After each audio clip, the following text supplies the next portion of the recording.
noticed there's something different about this installment of Women in Theater. I'll explain. Welcome to the Albee Women edition of Women in Theater. I'm Linda Weiner, theater critic of Newsday, and our guest is Edward Albee, who has 3 Pulitzer Prizes, 3 Tony Awards, and a Lifetime Achievement Tony, and we have some of the most fascinating, complicated, profoundly entertaining women characters ever created by woman or man in this or any other lifetime. Tell me first about Martha, will you? What about her? Where'd she come from? She came from where every single character that I've written, I must add up sometime the number of characters that I've written. I think it must be up around 200 now. Same place, from my own conscience. I've never, with one exception of my adoptive mother in my play 3 Tall Women, I have never based a character totally on somebody I've known. I've never done a biographical portrait for the simple reason that if you deal with real people, you're limited in what you can have them do. Oh, yeah. And you want your imagination free play, so you invent. So these characters emerge because I need them for what the play is about. Yeah. Now, shortly after Who's Afraid of Virginia Woolf opened and got a lot of great reviews, I started going to colleges and universities for lecture dates. And invariably, for the first 5 years, whenever I went at a reception after my lecture, somebody would come up to me, some professor would come up to me and say, "You've been here before, haven't you?" "Oh, I didn't think I had." "Yes, you must have met Professor so-and-so and his wife, because obviously that's George and Martha." So this occurred to me merely that life imitates art. Art does not imitate life. And I thought it was interesting that having gotten thrown out of college in the middle of my sophomore year for never going to classes and never spending any time with teachers, I could do accurate portraits of professors and their wives, so accurate that apparently it was happening all over the place. No, I invent them, or they inform me about their existence when they want to be in my play.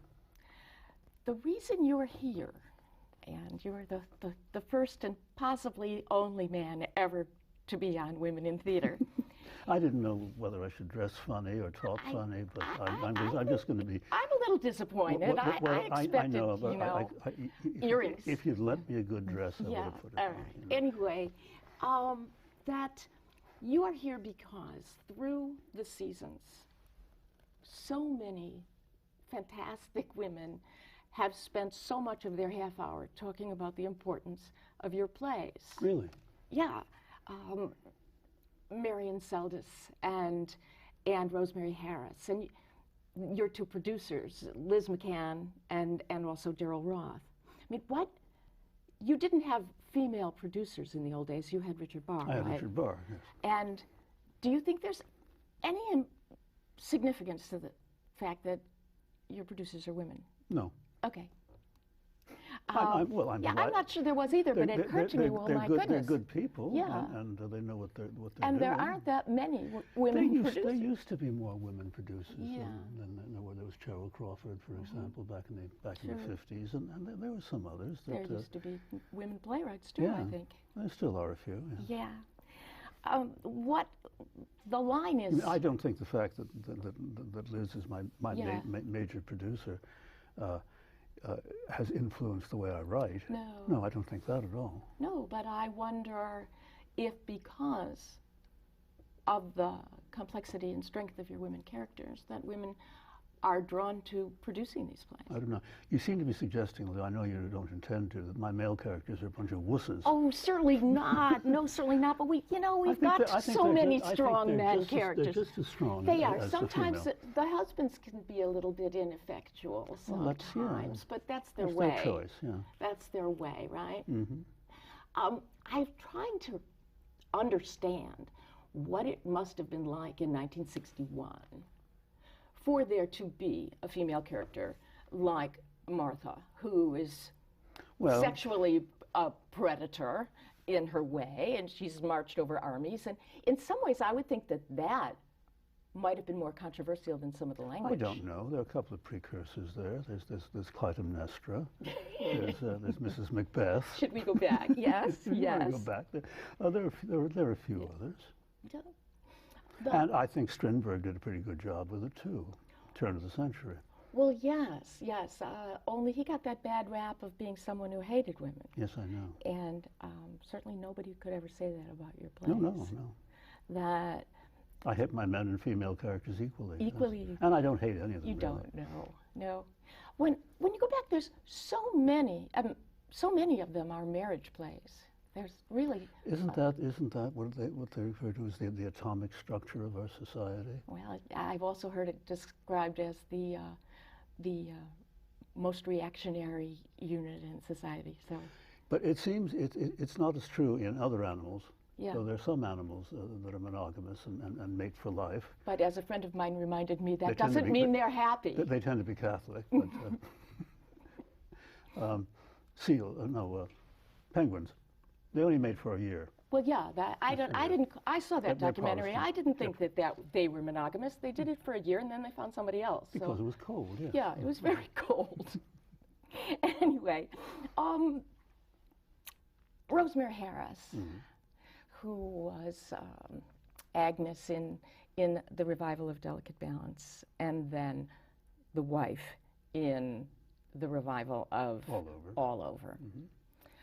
Sat here and said that doing your words, your characters, was the closest she could come to finding Shakespeare. Really? She said that, I wish that Shakespeare, there were more characters for women my age in Shakespeare. The closest I get is Edward, and that's one of the reasons I love him. Isn't that nice? Nice thing to hear.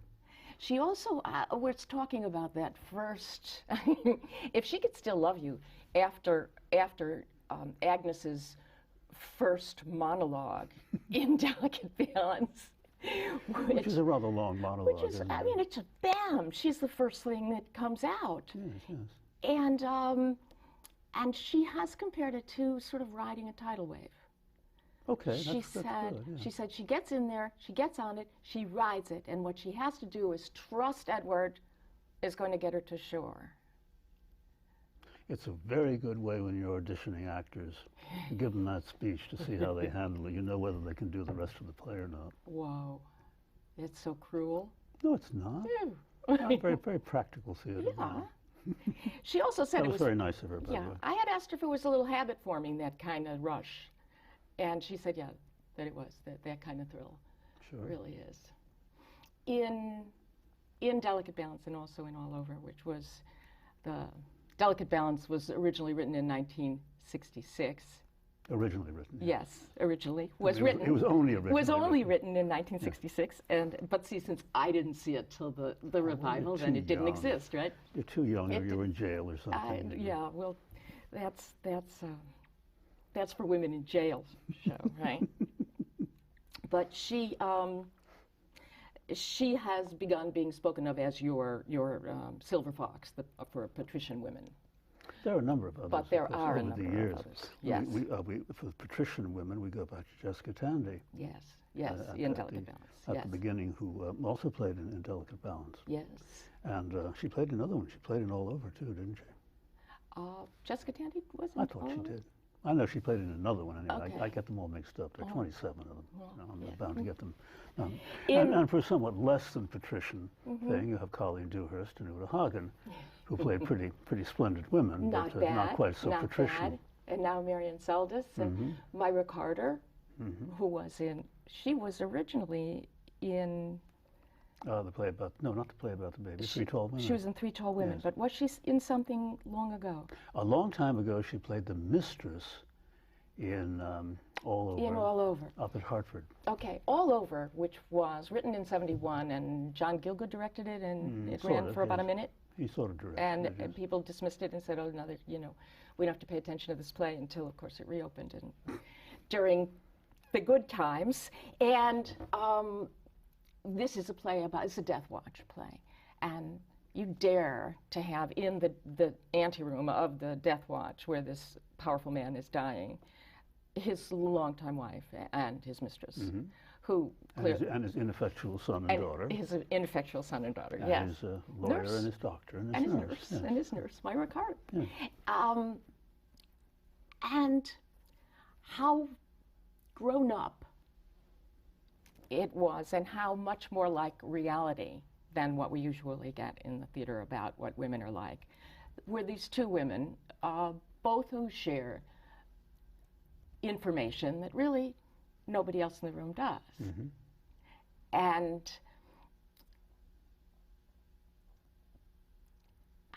how dare you? How dare I? How dare you? Look, there's several things I've never been. I've never been a woman. I've never been Afro-American. Until recently, I had never been elderly. I was, when I wrote All Over, was I in my 40s, probably. And these women are in their late 60s, early 70s. It's what we're supposed to do. We're supposed to use our imagination and everything we've looked at and thought about, project, and be able to become that which is physically impossible for us to come. That's a writer's job. That's what a writer's supposed to do. It is interesting. I was just thinking this morning about some writers whom I admire a lot who don't write women very often or very well. You know, you think about Harold Pinter, who doesn't deal with women very, very often at all. Yeah, but when he does, they're really scary. Yeah, they are. So are his men. Yes, and, right. and Arthur Miller didn't write women particularly often or persuasively. David Mamet doesn't. Doesn't at all. Sam Shepard doesn't. Right. It's amazing the number of playwrights who don't Exactly. cross over and write about that which they cannot be. Well, that's why it's so fascinating to have your body of work and have so many women so grateful to have it. And Tennessee Williams wrote women, but they're fragile women, you know. And your women are I don't mean to compare you and Tennessee Williams, but for a more unusual, realistic kind of grasp about the vast possibilities of what women can be. I just put down what I see. You just put down what I see. imagine, yeah. Yeah. Sure.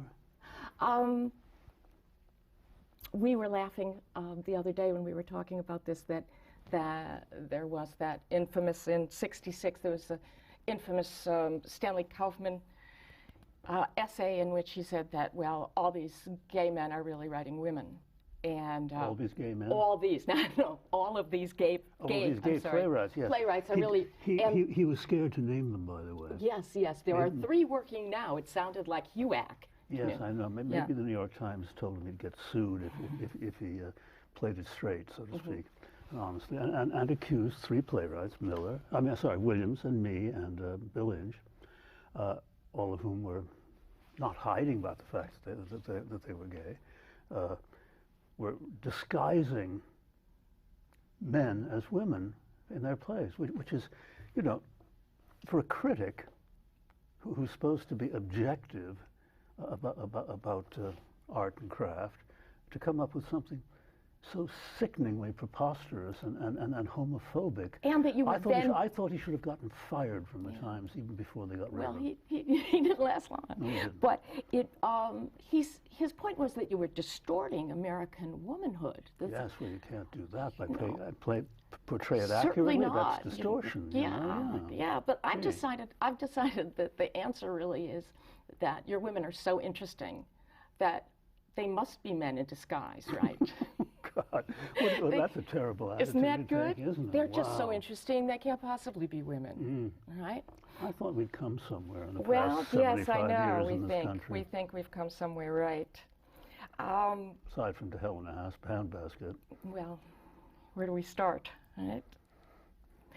In The Goat, Stevie, the female character, really the wife. I'm sorry, the wife who was married to the man who was having a physical relationship with a goat. Yeah, and an offstage female character we never really get to know. Well, we do see the character dead eventually, but I didn't really want to have animal fornication on stage. Equity would make problems. Yeah. I suppose, unless she were in equity, if you could get her a card.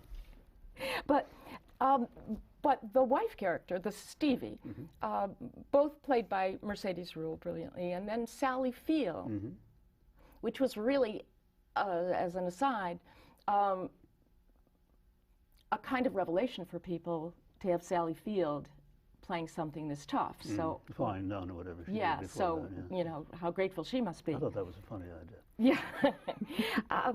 She's such a good actress too. Yeah, but all the best lines, really, the really funny, great, Albee, devastating lines are Stevie's, really. Well, in that particular situation, it was inevitable. Yeah, yeah.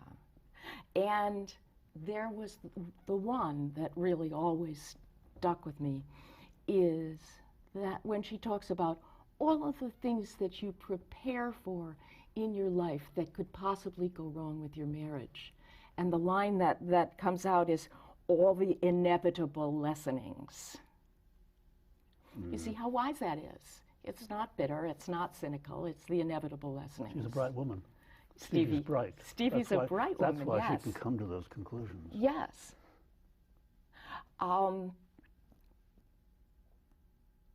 When you were growing up, you didn't have a great relationship with your mother, or your adopted mother. Your adopted family. I didn't start growing up until I left Till you Larchmont left. and moved to Greenwich Village. Okay. And in Three Tall Women, the 1994 Pulitzer Prize-winning play, there are three women who, it's generally agreed, and I believe by you also, that she's sort of based on your adoptive mother. Totally based on my adoptive mother, completely. Except that some people have told me, who knew my adoptive mother well, especially toward the end, that I did a portrait that was a little nicer than the woman actually was. Well, I felt that there was more compassion than what I had thought. There was no affection, but there was compassion. Compassion, and probably the most devastating portrait of a life cycle. You know, in Three Tall Women, the three ages of this woman, these characters are called A, B, and C. In Play About the Baby, the female character is called the woman, and the male is called the man. This has nothing to do with lessening their humanity or individuality. This is my question, but yet, it's so simple. But in Delicate Balance, we have Agnes and Tobias. Yeah. And in The Goat, we have Stevie and so. How do you decide whether to give them names? Well, now, in The American Dream, we have Mummy, Daddy, and Grandma. And the young man, we only have one character with a name, that's Mrs. Barker. The thing is, if you've written over 200 characters, you start running out of names. It's very practical. So if you can call them A, B, C, and D, it's more fun. But there's absolutely... And I tried something else which amused me, and not too many people caught until they saw the program listing, in a play called, what's it called? I'll think of the name of it. Give me a hint. There are a number of characters. It's called Finding the Sun. Okay. And I named the characters Abigail, Benjamin, Cordelia, Daniel, Edme, Fergus, Gertrude, and Hendon. And nobody figured out that was alphabetical. Alpha, Bravo, Charlie, Delta, Echo, Foxtrot. I can do that.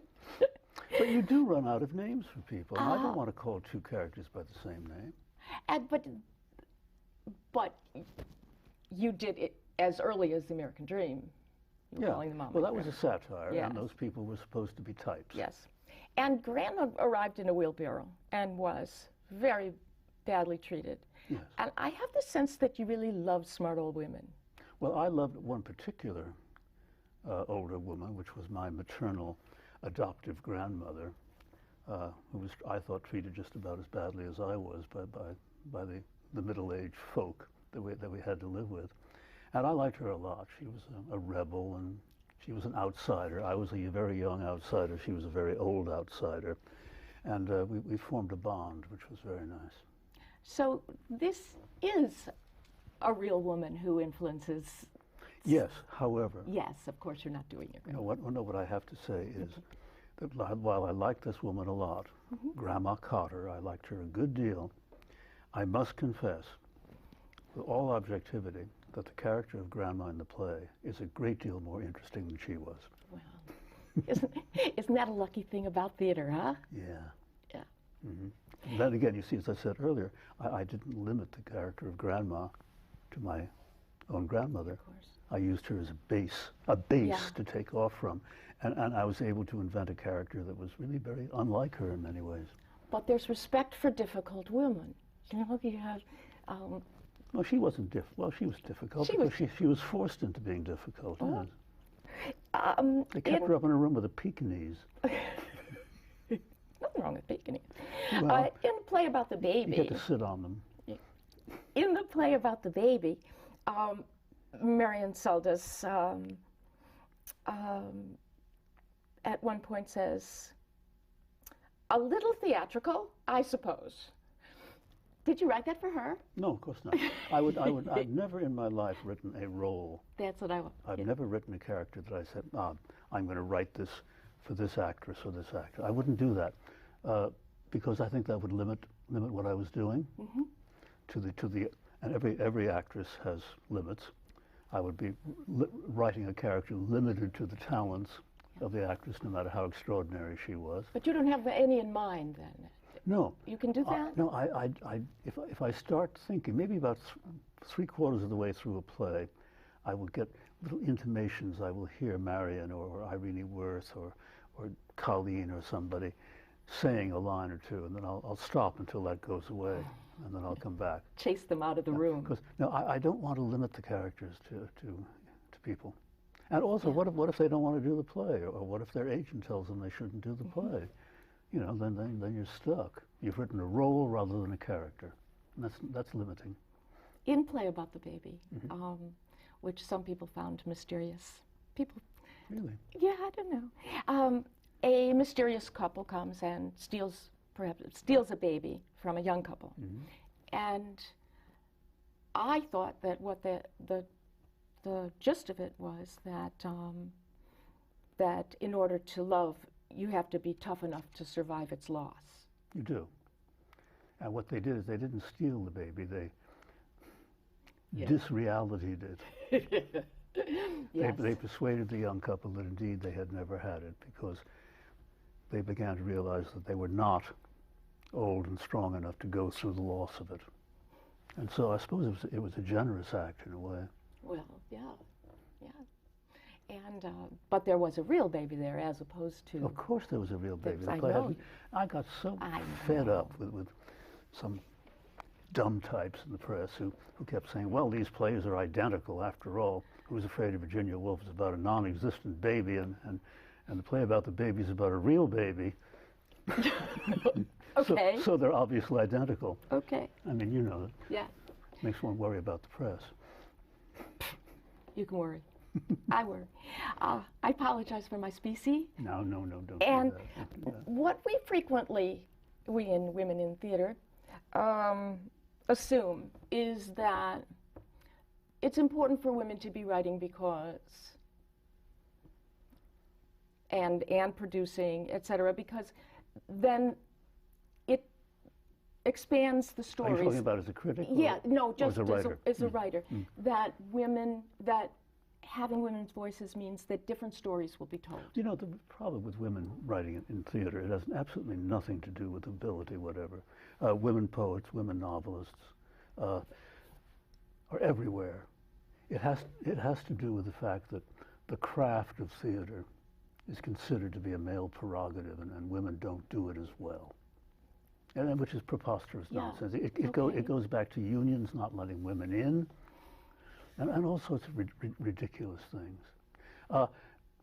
There may be something that allows women to be more proficient, or at least nowadays better in some crafts than others.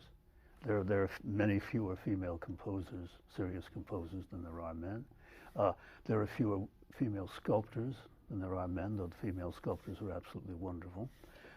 Fewer really first-rate female painters than there are male, because there was a whole period there where women weren't allowed to do any of these things. Exactly. Nature, nurture. What are we doing? Yes. And we're discouraged. But theater is a rather tough racket. Yeah. And for a while there, it was thought that women couldn't handle it. Yeah. Yeah. Nonsense. Can you count the number of women theater critics? Not very many, are there? It's a similar assumption. But I don't think of you as a female theater critic. I think of you as a theater critic who happens to be a woman. Well, exactly. And isn't that the way we would all like to be considered? Of course, certainly. Yes. In Seascape, which we're taping this in November of 2005, and Seascape opens next week. Press hasn't been allowed in yet. But do you remember the days when the press wasn't allowed to come until opening night? And now they come 4 or 5 days in advance? And do you think that's bad or good? I'll tell you, I do think that it's good only because I wrote a whole essay on this, which I'm very proud of, called Why Read Theater, about the fact that a production of a play is quite often a distortion of the play, and what a critic sees without having read the play is seeing a production which may not be doing the play justice. So this does give us a chance. We're getting very... Some critics like to read plays before they see them. I think that's splendid. You can do something comparative. I like to read it after. Really? I have time to read them after when they're interesting enough to make them want. After you write your review? No, after I see it before I write. That way you can judge whether the production does the play justice. That's so important. You're so important, and we're done, unfortunately. No. Yes, Edward Albee, thank you so much for being here. And thank you for being here. On behalf of the League of Professional Theater Women, I'm Linda Weiner, and believe it or not, this has been Women in Theater.